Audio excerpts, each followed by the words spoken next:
Hey mamas, it is your girl India of India Insures, and I'm coming to you real talk with India, okay?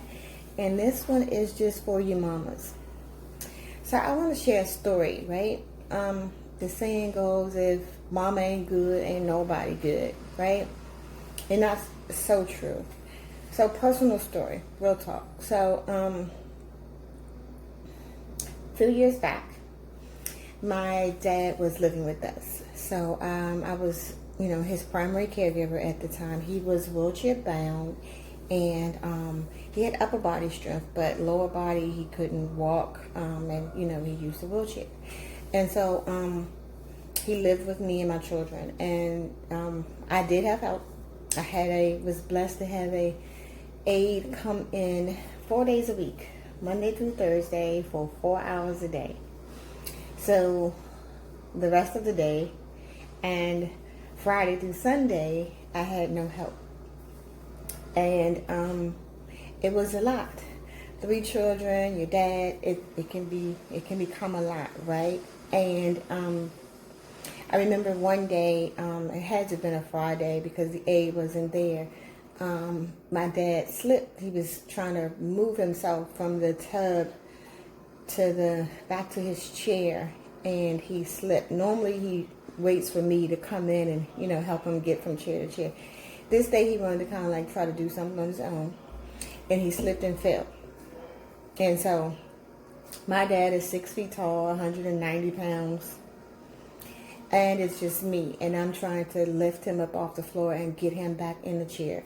We were legitimately I was trying to get him up for probably 2 hours, to be honest with you. I went to the neighbors. I was just trying to exalt all possibilities. So we finally got him back up in the chair and got him dressed, and he was fine. And so for 2 or 3 weeks later, my back was hurting, right? And I'm just like, okay, it's because I was trying to lift my dad. Ignore it. My back hurt, my back hurt. So one day I was like, this is like not going away. It's bad. Like when I move, when I do certain things, it was just extremely painful. But as a mom, as the responsible one in the house, most of the time we have so many things we have to do and so many people depending on us. So I legit couldn't figure out when I was going to be able to go to the doctor. So I didn't want to go to my regular doctors just to have him sign a paper to go see a specialist, da-da-da-da. All I really wanted to do was go to the ER, get a prescription, because I just felt like I needed some Motrin or something to get rid of this pain. So I was like, okay, I will take myself to the ER. They'll prescribe me some Motrin 800 and I can get rid of this pain, right? So, but when you have all these responsibilities, I kept putting it off because Nia had things to do, other kids had things to do, had to, do things for myself. So I was like, okay, so Thursday night, after I put Nia to bed and Dad is, and everybody's ate dinner and everything, I'm going to take myself to the ER. And I'm thinking, okay, I'll check in about 8:30. I'll be out about midnight. By the time I get home, everybody be asleep. Nobody will even know I've been gone, right? Okay. This night, I'm like crawling.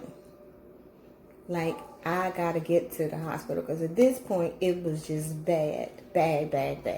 So I'm literally humped over, driving myself to the ER.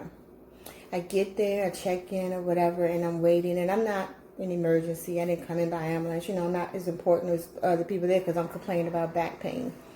So when they finally checked me in, got me back there, run all these tests and everything, they started bringing these papers. I'm like, what's going on? Like, you're being admitted. I'm sorry, what? I just need you to give me a shot or something, some Motrin. I got things to do. I can't stay here. No. Like, no, Miss Brown, you have pneumonia on your lungs, and if you had waited another day or so, we may not even be having this conversation. Like, are you serious? Yes. I was admitted to the hospital and stayed 4 days. The whole time I'm there, I can't even focus on getting well because I'm like, who's taking care of my dad? Did he eat? Did he do this? Did he get his blood? All of these things. Did Nia get her hair done? Did she finish her homework? Did everybody get, what they need? All of these things are going through my mind, and I'm thinking, like, I can't afford to be sick. I got people depending on me. I got things to do, money to make. I just can't afford to be here. So I can't even focus on getting well because I can't afford to be sick. And this whole story is to say, mamas, if we don't take care of ourselves, like everybody else is not good, right? And so I say that to say that when I got out of the hospital, my mind automatically went to, I got to get back to work. Because mind you, prior to, I was already in pain, so I wasn't working much. And then I missed all this time from being in the hospital. And my mind just goes to like bills, like what I have to do, all of these things. And so it wasn't until maybe a couple of weeks later, I was thinking like, wait a minute, like it's on insurance. I got insurance, right? I got cancer coverage. I got life insurance. I got accidental coverage. I got all kinds of stuff. I got hospital indemnity. So I'm like, okay, wait a minute. And so I was like, oh my God, I forgot I have this whole plan. So I called the insurance company, get the paperwork, file a claim. Long story short, I think they sent me a check for almost $3,000, right? That's not a whole lot of money, but $3,000 sure helps out a lot when I hadn't been working and things need to get done and food and all of those things. And I'm saying this to say that, number one, if we're not good, nobody's good. So as mothers, as providers, we have to take care of ourselves. Make sure that we're healthy. Make sure we are, have meditated, we're at peace. All of these things are important factors because it is a trickle effect. And I also is leaving this message to say that make sure you have proper coverage in place, because life insurance with living benefits, honey, is nothing but the truth. Nothing but the truth. Living benefits step in when you become ill, like with cancer, heart attack, stroke, anything critical, chronic, or terminal. You can access up to 80% of your face amount, right? If you have coverage like I had, the accidental coverage or the hospital indemnity coverage, things like that are important. And a lot of times we think like, oh my God, I can't afford this, or oh my God, I don't have time to, sit and have this discussion. It's a must. It is a priority, especially when everybody depends on you. Whether it's your husband, your kid, everybody honestly looks to us to make sure the house is working. So moms, I need you to do me a favor. I need to make sure you're good so that everybody else is good. I need to make sure you're good and making sure that you have proper coverage and protection in place. Not just for us, but for the whole household. It's essential. Now, $3,000 is not a lot of money, but let me tell you, it came in handy when I needed it the most. And that plan I paid probably, $24, $25 a month. It was out of sight, out of mind. I had it in place for a couple of years. Forgot I had it, to be honest with you. But to be able to use it when I need it is a powerful thing.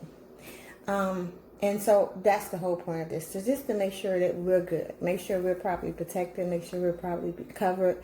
Because people depend on us. And so if we're not well enough to provide or even here to provide, then what? So moms, let's make sure we're good. All right? So moms, do me a favor. If you have questions, if you have concerns, if you just want to explore some options just to make sure that what you have is adequate, then if you don't have any coverage and you just want to get some ideas of what type of coverages that you need or want, hit the link in the comments or above or wherever it is, and let's schedule your free 15-minute consultation, and let's just explore some options. So I look forward to speaking to all you moms later. And again, click the link below or above, and let's chat. Talk to you soon. Bye.